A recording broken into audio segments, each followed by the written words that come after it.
면허나 이제 자격을 갖고 있는 사람들이 그 어떤 관련된 면허 취소나 이런 관련돼서 형이 확정되면 그 확정되는 것에 따라서 거기에서 이제 검찰에서는 그 소관 행정관청에 통보를 해가지고 행정관청이 면허 취소나 이런 걸 정리하도록 하는 것이 범죄 통보 지침이라고 있어요, 그죠?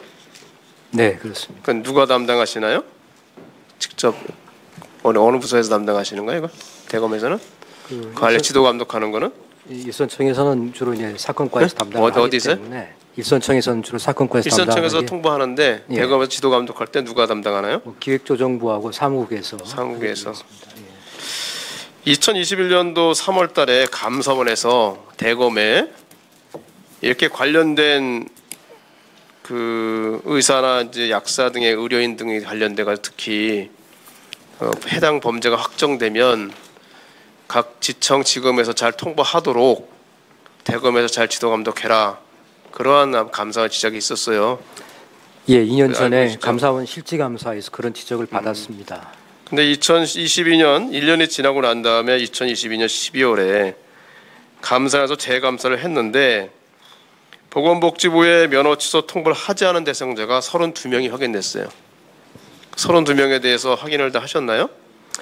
예, 그 지적을 받고 저희가 좀 보완해서 다시 통보하도록 그 조치를 했습니다. 그 32명 가운데 보니까 사무장 병원으로 징역 3년을 선고받은 의사도 있고 징역 1년, 똑같이 사무장 병원으로 해서 징역 1년 2개월 선고받은 한의사도 있고 또 처방전 없이 불법으로 약을 조제 판매해서 2억 900만 원 정도 추정되는 이익을 얻은 약사도 있고 그래요. 네.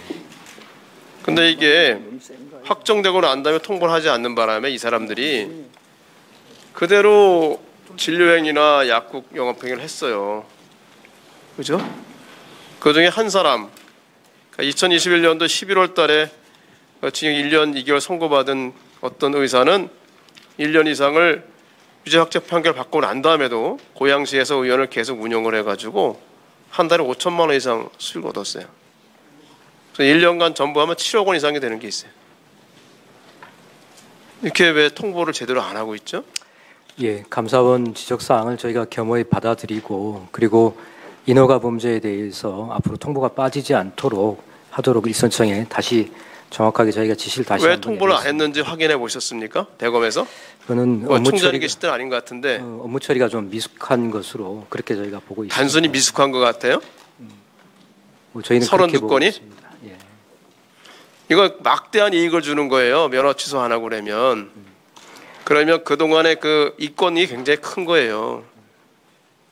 저희가 누락을 할 보완해서 수도 있고 일부러 예, 고의로 누락할 수도 있고 그런 사안이에요. 예, 시정 조치는 취했습니다. 일일이 확인을 해보셨냐고요. 누가 해당 소관 지검이나 지청에서 왜 누가 통보를 안 했는지 통보를 안 한 이유가 뭔지 확인을 해보셨냐고요. 예, 저희들이 내부적으로 확인을 해봤습니다. 해봤습니까? 예. 해본 결과 어떤 결과가 나왔습니까? 예, 업무가 좀 미숙했던 것으로 그렇게 판단하고 있습니다.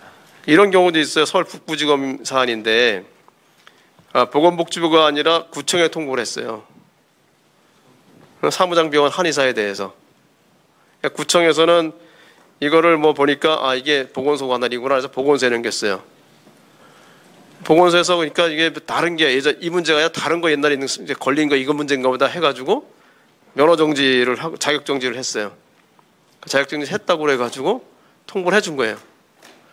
검찰에서 받았을 때 이게 다른 거구나 하면 볼 수 있었을 텐데 받아가지고도 그냥 가만히 둔 거예요. 그대로.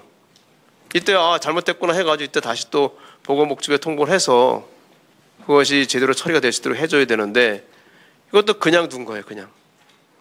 그 의원님 말씀대로 어떤 이권 때문에 그렇게 했다고 하면은 수신처가 잘못한데 아예 통보도 안 됐을 겁니다. 이거는 그러니까 소관 담당하는 직원이 어디 통보해야 되는지도 모르는 거예요. 이거는 요사안은.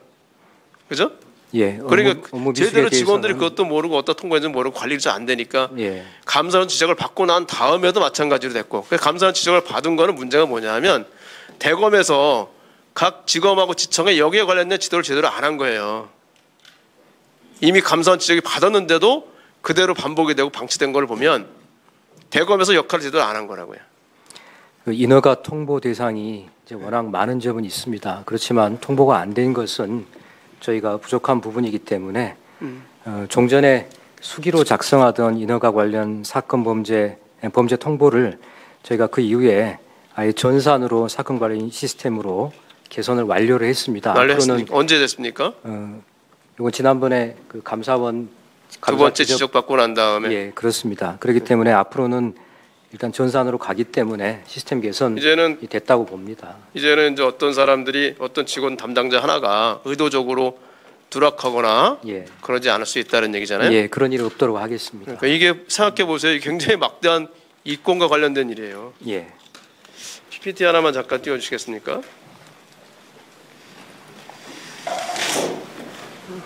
PPT 안 띄워준 잠깐 세웠다가 준비가 아직 안 됐나요?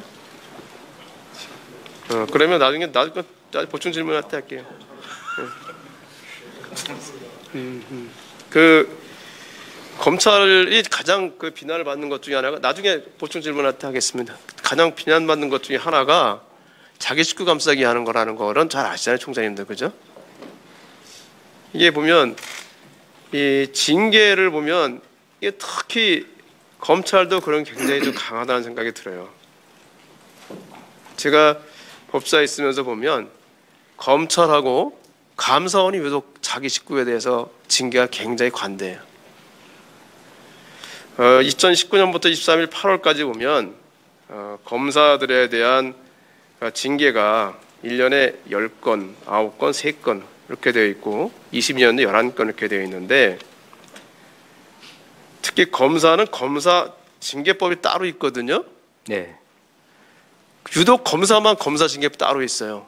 고위공무원 중에서 알고 있시죠? 의원님 그 징계 판사는 별도 당연히 있고, 예, 법관 징계법도 따로 그건 있습니다. 판사는 별도 사법부니까 그렇고. 예, 왜 검사만 다른 고위공무원과 다르게 별도로 징계를 해야 되는 거죠? 위원장님 답변 드려도 되겠습니까? 네, 답변하십시오. 이 검사의 징계에 대해서 징계법이 따로 있지만 그 징계의 양정에 대해서는 일반 공무원과 동일하게 다루도록 되어 있습니다. 그래서 검사의 징계가 일반 공무원보다 징계가 약하다는 말은 성립하지 않습니다. 저는 의원님 말씀에 검찰에서 검찰 내부에 대해서 제 식구 감싸기다 그런 말씀을 하시는데 제가 인사청문회 때도 그 말씀을 드렸습니다. 제 식구 감싸기란 말이 제일 싫다 하는 말씀을 드렸습니다. 저는 검찰 내부에서 예, 네, 그런데 제 선생님 뜻은 답변 좀 듣고 정리하시죠. 말씀을 드리고 예. 싶습니다. 제 식구 감싸기 말씀을 주셨으니까요. 네, 검찰에서 비위나 그다음에 또 청렴이나 이런 부분에서 문제가 있는 검찰 구성원은 저는 냉정하게 말씀드리면 제 식구라고 생각하지 않습니다. 검찰 구성원에 대해서 그거는 오히려 배임적인 행위를 한 것이라고 생각하고 있습니다. 제 식구 감싸기라는 말은 듣지 않도록 최대한 노력하겠습니다. 네. 이탄희 의원님 질의하시기 바랍니다.